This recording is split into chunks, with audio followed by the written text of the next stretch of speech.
भारत माता की। मैं रामगंज मंडी विधानसभा के सभी लोगों को प्रणाम करता हूं।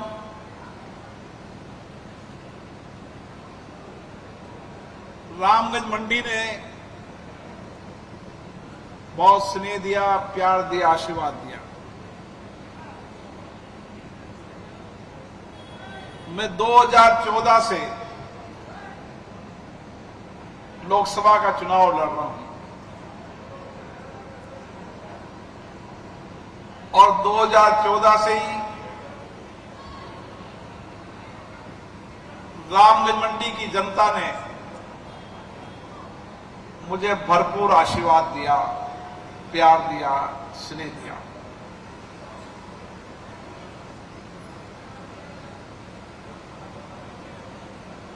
मैं कई बार सोचता था कि आपके ऋण को कैसे उतारेंगे, और निश्चित रूप से ये समय आया है जब राज्य में भी भारतीय जनता पार्टी की सरकार है और दिल्ली में भी भारतीय जनता पार्टी की सरकार है। दोनों जगह एक दल की सरकार है। आपने यहां पर मदन दिलावर जी को विधायक बनाकर भेजा। अभी वह केंद्र राज्य में शिक्षा पंचायत मंत्री के रूप में काम कर रहे हैं। आपने मुझे सांसद बनाकर भेजा। दोबारा मुझे देश की सबसे बड़ी लोकतांत्रिक संस्था के अध्यक्ष का दायित्व मिला। मैं कह सकता हूं कि दुनिया के अंदर भारत एक ऐसा देश है जहां जीवंत लोकतंत्र है, जहां सशक्त लोकतंत्र है, जहां मतदाताओं की भावनाओं की अभिव्यक्ति से सरकारें बनती है और बदलती है। ये ताकत अगर दुनिया में है तो भारत में है। और जब दुनिया के आप देशों के लोकतंत्र देशों को देखोगे तो आपको लगेगा कि हमारे एक राज्य के बराबर के मतदाताओं का सबसे बड़ा देश लोकतंत्र का है। लेकिन हमारे यहां 65 करोड़ मतदाताओं के निष्पक्ष निर्बाध रूप से मतदान करना, मतदान से अभिव्यक्ति कर सरकार बनाना, ये दुनिया के लिए अचंभित है। और दुनिया के उन देशों के लिए अचंभित है जब मैं दुनिया के देशों के स्पीकरों से मिलता हूं, वहां के राष्ट्रपतियों से मिलता हूं, प्रधानमंत्री से मिलता हूं, और जब मैं बताता हूं कि हमारे यहां 65 करोड़ मतदाता है और एक लोकसभा के अंदर 20 से 25 लाख मतदाता है, तो कई देश के तो पूरी जनसंख्या ही 25 लाख होती है। तो ये ताकत भारत की है। और उस भारत की ताकत में इतनी विविधताएं, दुनिया में जितनी विविधता है भारत और दुनिया में किसी देश में नहीं।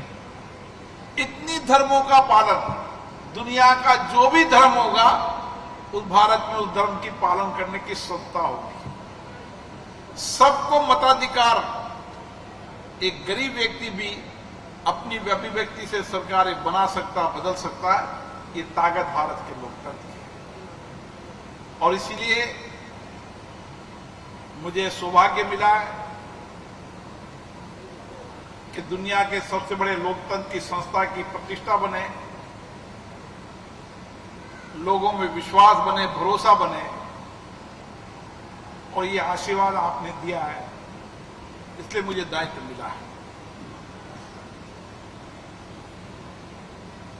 और चुनाव में हम कुछ बातें कहते हैं,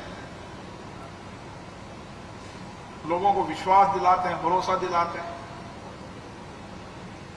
मैं आज ये विश्वास दिला सकता हूं भरोसा दिला सकता हूं कि 5 साल बाद रामगंज मंडी में कोई समस्या बाकी नहीं रहेगी।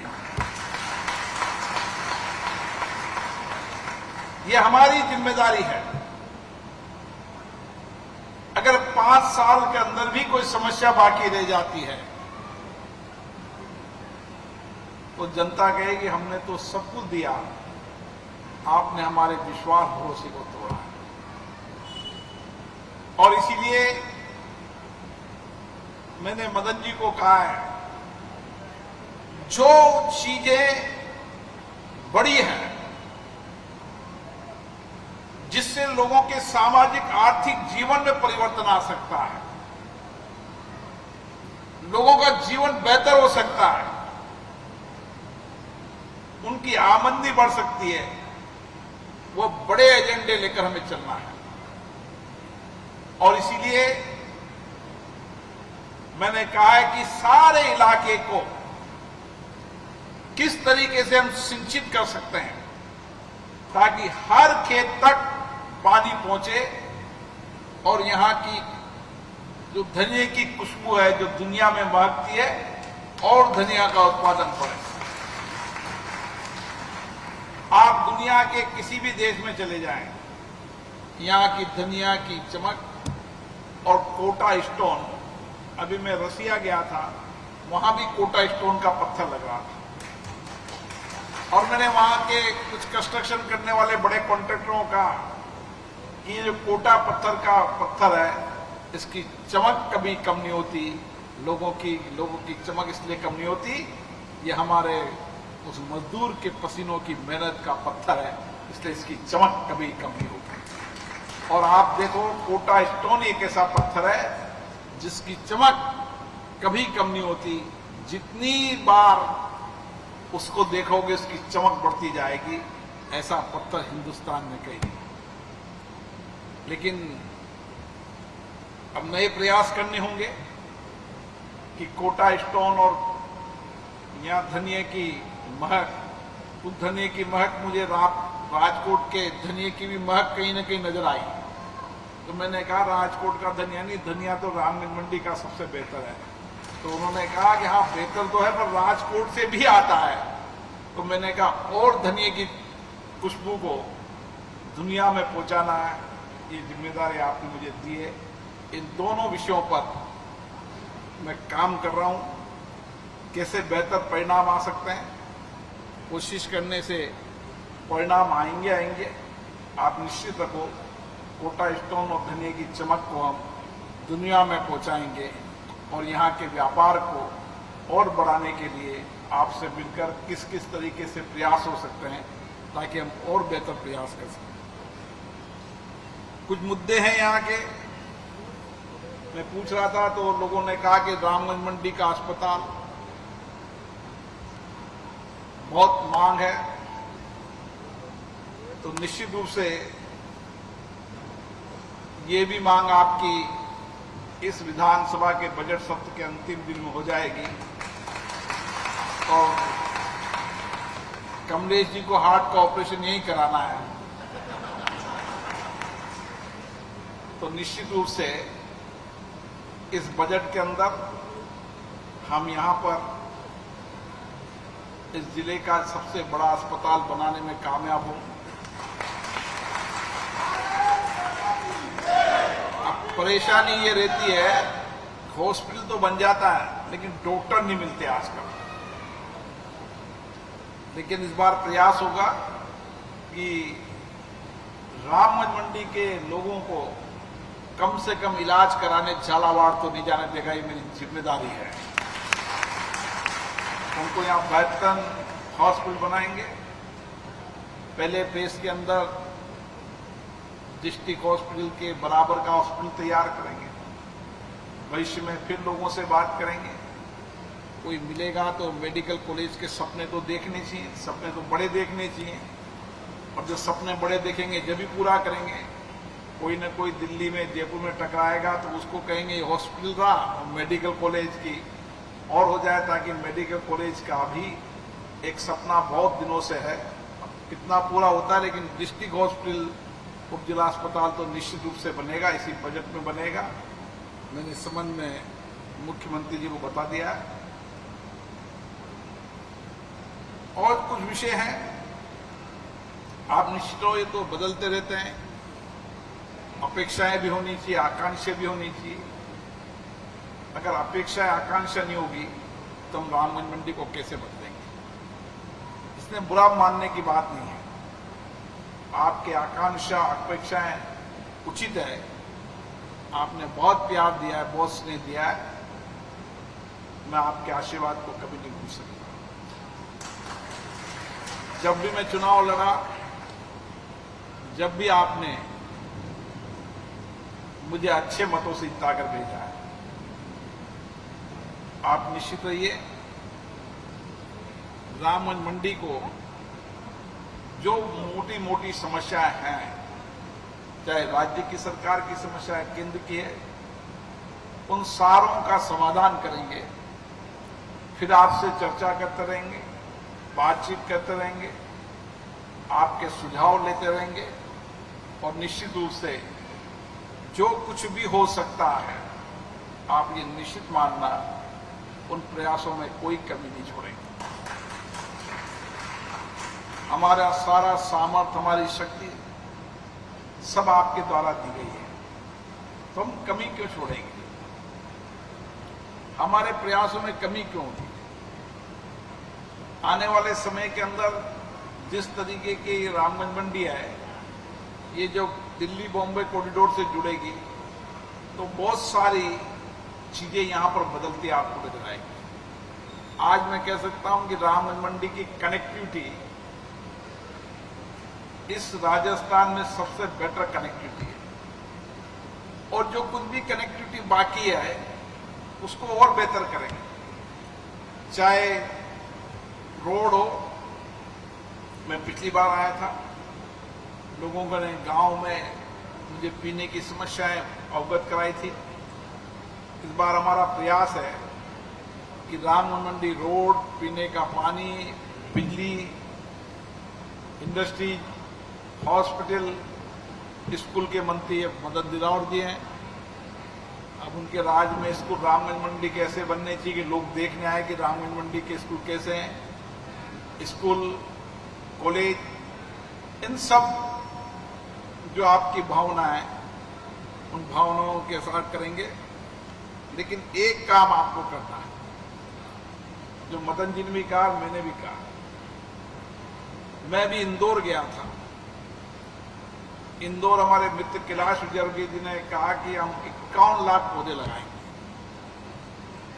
और जब मैंने शुरुआत की तो 1 लाख पौधे मैंने लगा के की, गृह मंत्री जी 11 लाख पौधे लगाए। हम भी हमारे शहर को एक हरा भरा शहर बनाए, एक ऐसा शहर बनाए जहां पीढ़ियों तक हम जलवायु परिवर्तन की चुनौतियों से लड़ सकें, और हमारी आने वाली पीढ़ी के संस्कार भी ऐसे बने। एक अगर मकान बना रहा है तो वो अपनी जिम्मेदारी समझे कि मुझे 20 मकान लगाना है। खेत खलियान में किसान है तो मुझे 50-100 पेड़ लगाने हैं। माइंस वाला व्यक्ति है तो उसको मुझे कहीं ना कहीं मेरी जिम्मेदारी है, मैंने धरती मां को खोदा है तो मैं उसको हरा भरा बनाऊं। 2 चीजें रामगंज मंडी में करना चाहिए, एक तो हरा भरा रामगंज मंडी हो और दूसरा सबसे स्वच्छ रामगंज मंडी हो। ये 2 बातें हमें करनी है, और स्वच्छ रामगंज मंडी के लिए जितने भी इक्विपमेंट की आवश्यकता होगी, जो जिले के अंदर नहीं होंगे, वो बेहतरीन मशीनें यहां उपलब्ध कराएंगे, चाहे कहीं से उपलब्ध करानी पड़े, ताकि रामगंज मंडी जब लोग देखने आए तो वो स्वच्छ भी आए, हरा भरा भी आए, और यहाँ लोग कहें कि नहीं, जैसे बंबई के लोग पूना लेके रहते हैं तो उन्होंने कहा कोटा नहीं, हम रामगंज मंडी लेके रहे। इस तरीके की रामगंज मंडी में बनानी है। आपने जो प्यार दिया, स्नेह दिया, आशीर्वाद दिया, मैं सुबह 10 बजे से चल रहा हूं और 10 बजने वाली है। 12 घंटे तक जो आपने प्यार दिया, आशीर्वाद दिया, मैं आपका हमेशा ऋणी हूं। आप निश्चित मान्य, आपके विश्वास भरोसे को कभी नहीं तोड़ेंगे। जितनी कड़ी मेहनत करनी होगी करेंगे, जितना भी कड़ा परिश्रम करना होगा करेगा, लेकिन एक एक व्यक्ति की अपेक्षा आकांक्षाएं पूरी हो, उसके लिए बेहतर मैकेनिज्म डेवलप करेंगे ताकि राम मंडी का व्यक्ति देश में कहीं भी, विदेश में कहीं भी, कभी भी कोई तकलीफ आए तो हम उसके लिए जिम्मेदार रहें। ऐसा मैकेनिज्म डेवलप करेंगे, किसी को व्यक्तिगत जीवन में भी कोई परेशानी नहीं आए। सार्वजनिक विकास के काम तो चलते रहते हैं, लेकिन व्यक्तिगत जीवन में भी कोई परेशानी नहीं, ये भी हमारी जिम्मेदारी है। पुनः आपने जो प्यार दिया, स्नेह दिया, आशीर्वाद दिया, उसके लिए मैं आप सबको पुनः धन्यवाद देता हूं और विश्वास दिलाता हूं कि आपको भरोसे को और मजबूत करेंगे, भारतीय जनता पार्टी के सामर्थ्य शक्ति को और बढ़ाएंगे। दुनिया के अंदर माननीय मोदी जी के नेतृत्व में भारत का नाम है, भारत का सामर्थ्य है, भारत की शक्ति है। हम तीसरे कार्यकाल के अंदर मोदी जी के नेतृत्व में देश को दुनिया में सबसे विकसित, तेज आर्थिक व्यवस्था वाला भारत बनाने में हम सब मिलकर सहयोग करेंगे। आप सभी को पुनः बहुत बहुत धन्यवाद। जय श्री राम।